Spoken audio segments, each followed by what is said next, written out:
12-year-old Tharaa turned to look, her heart a frantic drum against her ribs. The kitchen door was shut, but a sliver of candlelight bled through the cracks. She knew no one was supposed to be there. The field hands were asleep in their quarters, and the big house family had retired hours ago after their supper. Slowly, silently, Tharaa crept to the door and peered through the gap. Inside was her mother. Zainab, known to all the plantations as Miss Mary, was the queen of that kitchen. She sat by the hearth now, her face illuminated by the dying embers. In her hand was a small glass vial. It held a fine white powder, indistinguishable from sugar. Tharaa watched as her mother, with a precision born of years, tipped the powder into a single cup. It was the cup reserved for Mr. Reynolds's nighttime tea. Tharaa stopped breathing. She knew that white powder was not sugar. It was ground from the leaves that grew behind the garden fence, where no other slave dared to go. It came from the flowers her mother called Queen of the Night. Zainab stirred the tea, then placed the cup back on the tray. Her face was a mask of serene indifference, the same expression she wore when kneading dough. Then she turned, and her gaze met her daughter's eyes through the crack in the door. Mother and daughter stood frozen in the silence. Zainab slowly, deliberately, raised a finger to her lips. Tharaa nodded. She understood. This secret was theirs alone. The next morning, Mr. Reynolds did not come down for breakfast. By noon, the news had spread through the quarters. He was violently ill, his body covered in blue-black blotches, his mind lost to delirium. On the third day, he died. The doctor called it bilious fever. No one suspected. No one dared to think. But Tharaa knew.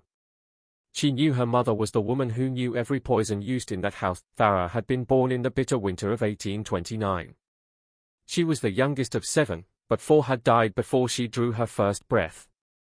1 taken by fever, 1 by a snake in the cane fields, and 2 who simply went to sleep one night and never woke. Zainab used to say that God called his angels back when the earth was too hard for them. Her mother's people came from Africa, brought over in ships packed like timber. Tharaa's grandmother had been what the old folks called a conjure woman. She knew the roots, she knew the tongues of the plants, she knew which root eased pain and which root ended it. Her father, Omar, worked the fields. He cut cane from sunrise to sunset, his skin leathered by the sun, his body glistening with sweat even in the rain. He was a silent man, his back a map of whip scars like the bark of an old oak.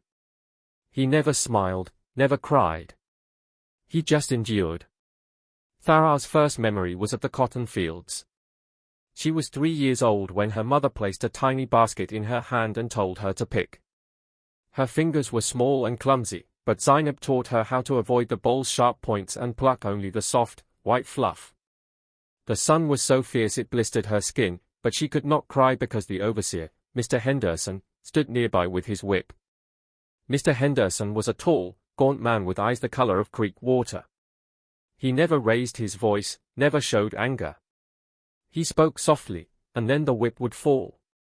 The slaves said his quiet was more terrifying than any shout. Tharaa was 5 when her mother first called her to the kitchen house. It was a world apart from the slave cabins. The kitchen stood separate from the main house, to keep the heat and fire risk away. Copper pots gleamed on the walls, the hearth was always alive with flame, and the air was thick with 100 different smells, spice, smoke, sugar, and meat. Here, Tharaa saw her mother as a queen. When Zainab walked into the kitchen, the other house slaves fell silent. They stepped aside with respect. Mistress Reynolds, the master's wife, never came to the kitchen herself. She sent her orders, and Zainab fulfilled them. But that day, when Tharaa entered, her mother sat her in a corner and showed her some leaves. "See these," she whispered. "What are they?" Tharaa looked closely. The leaves were deep green, with pointed edges. "Mint," she guessed. Zainab shook her head. "No. This is not mint. Smell." She crushed a leaf between her fingers and held it to Tharaa's nose. The scent was sharp, bitter, medicinal. "These leaves," Zainab said softly, "they make the belly hurt." "Bad." Tharaa's eyes widened. Why, Mama? Why would anyone eat such a thing? Zainab stroked her hair. Sometimes, daughter, you must know what things do, so you can survive. As Tharaa grew, her mother taught her more. New leaves, new roots, new seeds. She learned which leaves were food and which were only medicine. She learned which flowers could be steeped for tea and which were only for the graves. She learned that aloe cooled a burn, and a certain vine's root could break a fever. But the most important lessons came at night, when the moon was high and the others slept. This is the queen of the night, Zainab said, pointing to a plant that grew behind the garden fence. Its flowers were white, and their scent was so strong it made Tharaa dizzy. It blooms at night, Zainab said. In the day, the flowers wither. But at night, when the moon rises, it opens and spreads its perfume. Tharaa touched a flower. The petals were soft as velvet. The flower is beautiful, she said. The root is death, Zainab said. The leaves too. Every part is poison, except the flower. And even the flower, if you breathe it too long, will make your mind swim. She pulled a small root from the earth and wrapped it in cloth. Remember, daughter, she said, the deadliest poison is not the ugliest. The deadliest is the most beautiful. Because no one fears it. Tharaa looked at the root, small, brown, like a piece of ginger. And she remembered Tharaa was 8 when her father died. It was harvest time, and Omar had been sick with fever for days. Zainab gave him willow bark tea, but the fever would not break.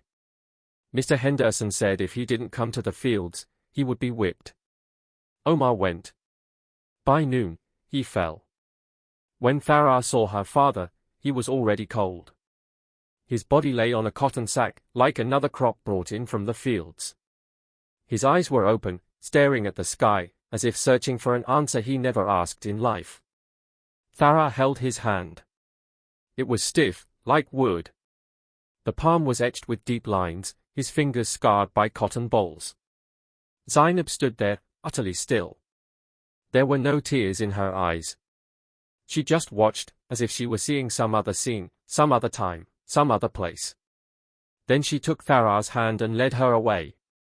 Don't cry, she said, as they walked back to the cabin. Tears are not the wealth of slaves. Tears are for those who have time. We have only work. Tharaa did not cry. That night, when the moon rose, she sat outside and watched the queen of the night bloom. The flowers were white, glowing in the moonlight, and their scent drifted on the air. She wished she could be such a flower, one that opened only at night, when no one was watching. 3 more years passed. Tharaa was 11 now. She had grown tall but thin, a walking outline of hunger. Her eyes were deep, and she spoke little. The big house folks called her the quiet girl. The slaves said her eyes held her mother's eyes, and her mother's eyes held Africa. Tharaa now worked alongside her mother in the kitchen. She could identify herbs, blend spices, gauge the heat of the fire. But more than that, she knew when to be silent and when to watch. And she watched many things. She watched Mistress Reynolds fear her husband. She watched Mr. Reynolds drink alone and then look at the slave women with an expression she did not understand but knew was dangerous. She watched Mr. Henderson's pale eyes linger on her mother, the way a wolf watches a lamb. One day, Mr. Henderson came to the kitchen when Zainab was alone. Tharaa was outside gathering wood, but she could see through the door. She saw him grab her mother's arm.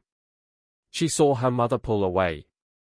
She saw him smile, his colorless eyes narrowing, and then he left. That night, Zainab gave Tharaa another lesson. The queen of the night root, she said, does not only kill. Mixed right, it can make a man so sick he won't know himself for weeks. So sick he forgets what he wanted. Tharaa looked into her mother's eyes and understood. Soon after Tharaa's 12th birthday, a new slave girl arrived at the plantation. Her name was Layla, and she was 2 years older than Tharaa. She came from Virginia, where her master had sold her after her mother died. She had no one left. Layla's eyes were still wet with tears. She cried at night, so loud the whole cabin could hear. The women hushed her, afraid Mr. Henderson would hear. But Layla kept crying. Tharaa watched her and remembered her mother's words, "Tares are not the wealth of slaves." One day, Tharaa found Layla sitting behind the kitchen, crying silently. Tharaa sat beside her. "Why do you cry?" she asked. Layla looked at her. "My mama's dead. I'm alone." "You ain't alone," Tharaa said. "We all alone, but we together." Layla listened. Then she asked, "Why don't you cry?" Tharaa thought for a moment. "I got no tears left. Just memories." From that day, they were friends. Layla worked the fields, picking cotton. Tharaa worked the kitchen. At night, they sat together, watching the moon, and Layla told Tharaa stories of the Virginia mountains, where her mother said freedom lived. Tharaa had never seen a mountain. She had only seen cotton fields, the big house, the kitchen. But she could see those mountains in Layla's eyes. Mr. Reynolds fell ill. It was no common sickness. His body broke out in blue blotches, his mouth drooled, and he lost his mind. The doctor came and gave medicine, but Mr. Reynolds died. Tharaa knew what her mother had done. She had seen the vial, the white powder, her mother's finger to her lips. She told no one. After Mr. Reynolds died, Mistress Reynolds took over the plantation. She was a quiet woman, her face always etched with a distant sadness. She gave Zainab full charge of the kitchen and spent her days in the big house, staring out the window. Mr. Henderson remained. One day, he came to the kitchen. Zainab wasn't there, only Tharaa. He looked at her. His pale eyes traveled over her body, assessing, like he was judging livestock. "You grown," he said. Tharaa said nothing. She stood still, a knife in her hand, vegetables on the board. He looked at the knife, then at her eyes. He was quiet for a moment, then turned and left.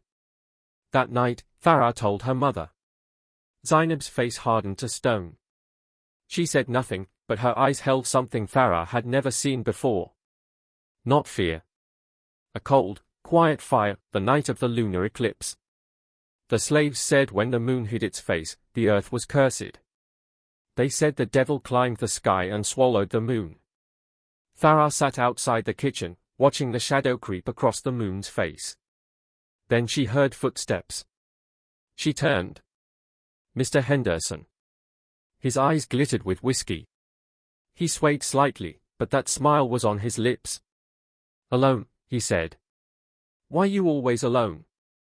Tharaa tried to step back, but he grabbed her arm. "Let me go," she said, her voice small. He pulled her closer. His breath stank of liquor, his hands cold on her skin.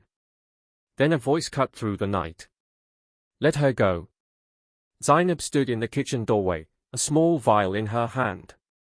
Mr. Henderson turned. Surprise flickered on his face, then anger, then that smile again. "Your girl," he said. "Pretty thing." Zainab didn't answer. She walked closer, her face expressionless. "This the queen of the night flower," she said, holding up the vial. "Pretty, ain't it?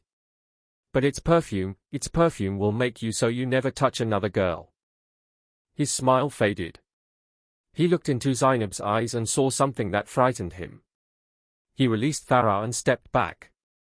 "You crazy," he said, but his voice wavered. "Maybe," Zainab said. "But you scared of me. And you should be." He left. That night, Tharaa and her mother sat together, watching the moon emerge from the shadow. "He really scared?" Tharaa asked. "Yes," Zainab said. "He scared 'cause he don't know what I know. And he don't know what you know." Tharaa held her mother's hand. It was warm.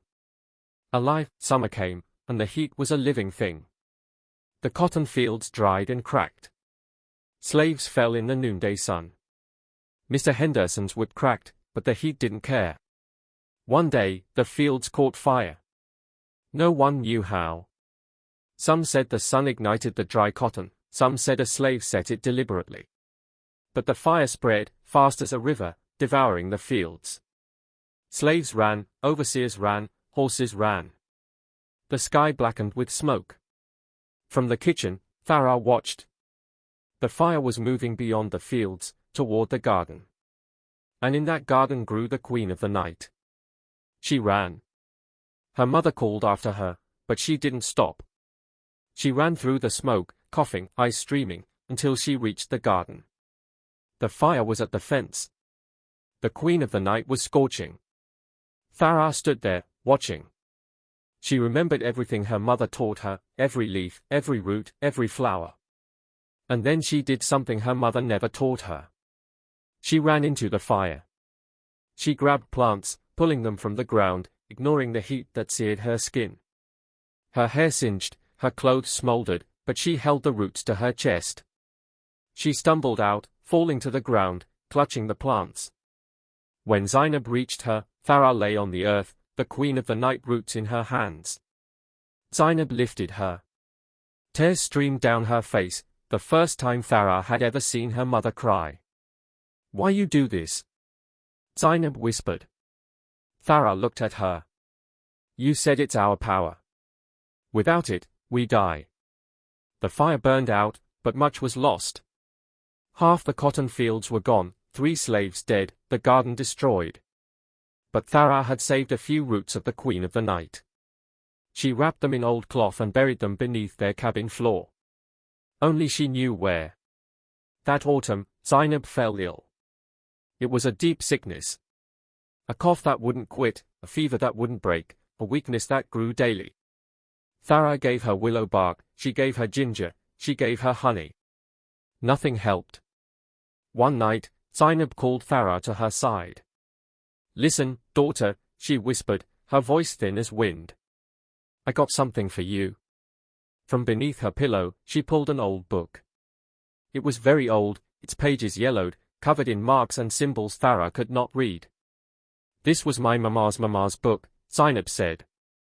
"It came from Africa. Every plant's secret is in here, every root's mystery. I taught you much, but this book holds what I don't know." Tharaa held the book. It was heavy with secrets. "Now you the keeper," Zainab said. "You be what I never could. You do what I never dared." The next morning, Zainab died. They buried Zainab at the edge of the cotton fields, where the slaves were laid to rest. No stone, no marker, just a mound of dirt that would soon flatten and disappear. Tharaa stood and watched. She did not cry. Layla stood beside her, holding her hand. "What you gonna do now?" she asked. Tharaa looked out. The big house stood there, the fields stretched there, Mr. Henderson was still there. "Same thing Mama taught me," she said. Survive. But surviving was hard. The kitchen was now Tharaa's responsibility. She was only 12, but she could cook, she could season, she could identify herbs. Mistress Reynolds looked at her and said she was just like her mother. But Mr. Henderson looked at her too. Now he often passed by the kitchen, peering in, smiling that smile. Tharaa saw the same look in his eyes, but now she had no mother to protect her. One night, he came. Tharaa was alone, tending the fire. She heard his footsteps but didn't turn. "Your mama gone," he said. She was silent. "You all alone now?" She turned. The knife was in her hand. He looked at it and laughed. "You gonna kill me?" he asked. She met his eyes. "No," she said. "But I can make you so sick you beg to die." His smile froze. "You just like your mama," he said. "Yes," Tharaa said. "And my mama taught me everything." He left. Winter came, bitter cold. The slaves had thin blankets, they huddled together for warmth. Food was scarce, cornbread, sometimes a scrap of pork. Layla fell sick. She coughed, she burned with fever, she shivered uncontrollably. Tharaa wrapped her in her own blanket, gave her hot herb tea, but Layla only worsened. One night, Layla grasped Tharaa's hand. Her fingers were ice. "You run," she whispered, her voice barely audible. "You stay here, you die too." Tharaa looked at her. "I ain't leaving you." Layla tried to smile. "You can't take me. I'm too weak." Tharaa held her hand through the night, watching over her. By dawn, Layla was gone. Tharaa closed her eyes and walked outside. The sky was heavy with clouds, snow coming. She went to the garden, where the Queen of the Night once grew, and stood there. She remembered her mother. She remembered her father. She remembered Layla. And then she made her choice. It was the end of 1841, Christmas Day. The big house was celebrating. Mistress Reynolds had ordered a feast. Planters from neighboring estates came, and Mr. Henderson was there. Tharaa spent the whole day in the kitchen. She roasted the turkey, she made the pies, she mulled the wine. But she wasn't just cooking. She took out the Queen of the Night root, saved from the fire. She ground it to a fine powder. Then she put that powder into one specific cup. Mr. Henderson's cup. The feast began. Tharaa served the food, silent as her mother taught her. She watched Mr. Henderson laughing, drinking, sitting among the fine folks. Then she poured his wine. He raised the cup and drank. Tharaa watched. Then she walked away. She went back to the kitchen, picked up her mother's book, gathered the remaining Queen of the Night roots, and walked out. The night was freezing, but the moon was bright. She crossed the cotton fields, past the place where her parents lay, and disappeared into the forest. The next morning, chaos in the big house. Mr. Henderson was sick, deathly sick. Blue blotches covered his body, just like Mr. Reynolds. The doctor came, but he could do nothing. On the third day, Mr. Henderson died. No one remembered Tharaa. She was just a slave girl, her name unknown to most.